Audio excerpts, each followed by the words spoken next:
Good evening, YouTube viewers and subscribers. So on my bench today I've got a recently acquired used engine that I just purchased from eBay, and this is an OS Max 46FX engine.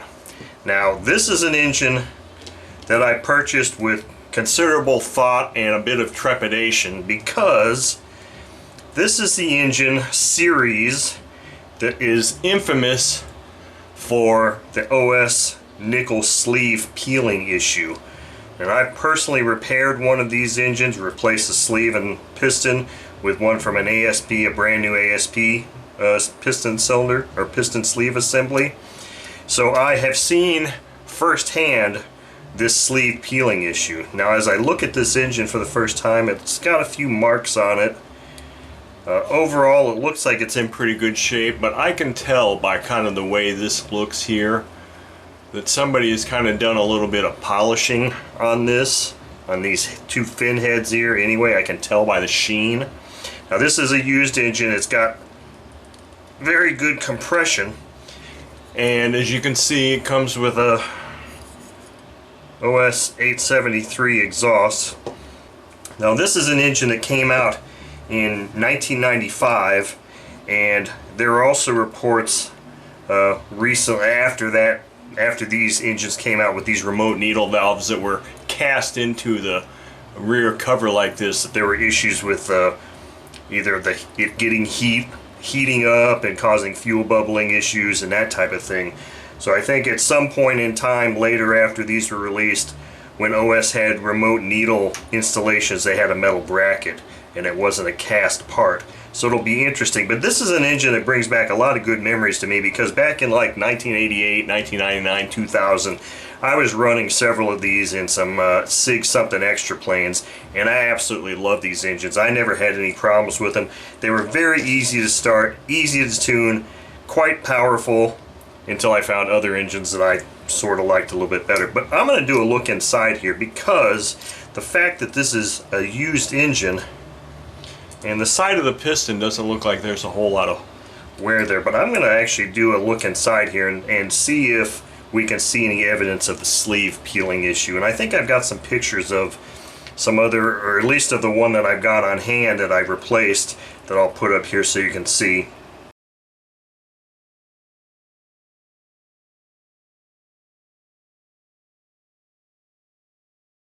The other thing that's going to be interesting is I'm going to see if I can determine if this thing has ever been opened or not, based on how cracking loose these screws sounds and feels. So let's listen here real quick. Okay, I didn't hear a crack there. Nothing there. Now what I'm listening for is sometimes on a brand new OS engine that you know has never been opened up before, the torque driver that they use to torque the screws on will torque it in such a way that you'll definitely hear a very definite pop as you open it. I am not hearing that here, so the fact that this head would appear to have been polished to me, and the fact that I'm not hearing that sound leads me to believe that this engine has been opened up before. So that's why, an even bigger reason for me to take a look inside here real quick. I should have taken this off first. Okay, so let's... Okay, the gasket's in good shape.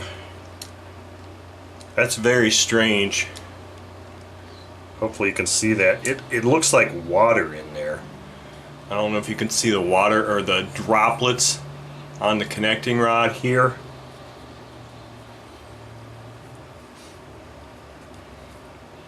The way that liquid looked, I guess it's oil of some sort, but it just looked I don't know if you can see the way it just looked like a droplet on there. The first indication to me was that that was water.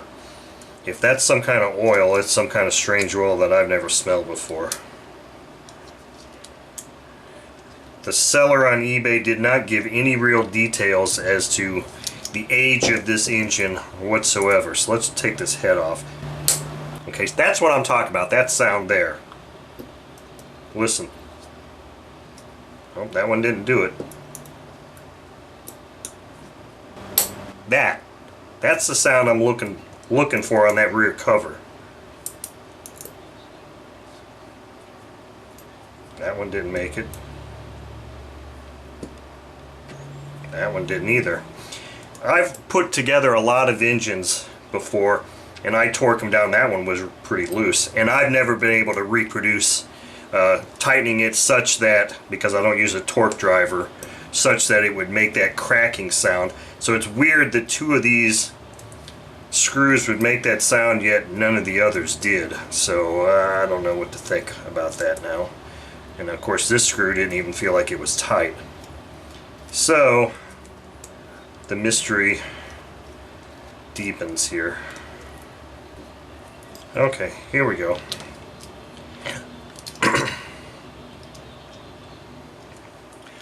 Alright, so this sleeve, let me see if, I don't know if I've got anything. I've got a toothpick I can stick in here.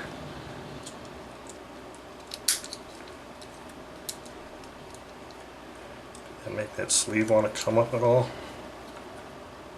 Yeah. Okay. So there's a gasket here, and this sleeve is going to pull right out, which is cool. So we should be able to take a good look inside here. Now I'm looking at this right now through my LCD on my camera, so I'm not sticking my head down in there. But I'm not seeing evidence of any peeling as yet, so I think I'm okay there. I think I'm alright with this engine thus far. See if this piston wants to come off real quick.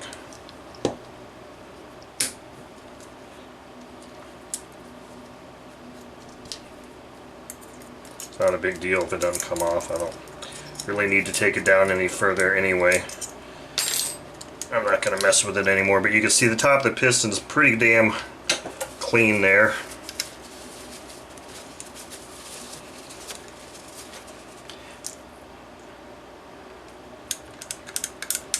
So this would appear to be a low time engine. Here's the underside of the head. Also kind of validating that it would appear to be a fairly low time engine.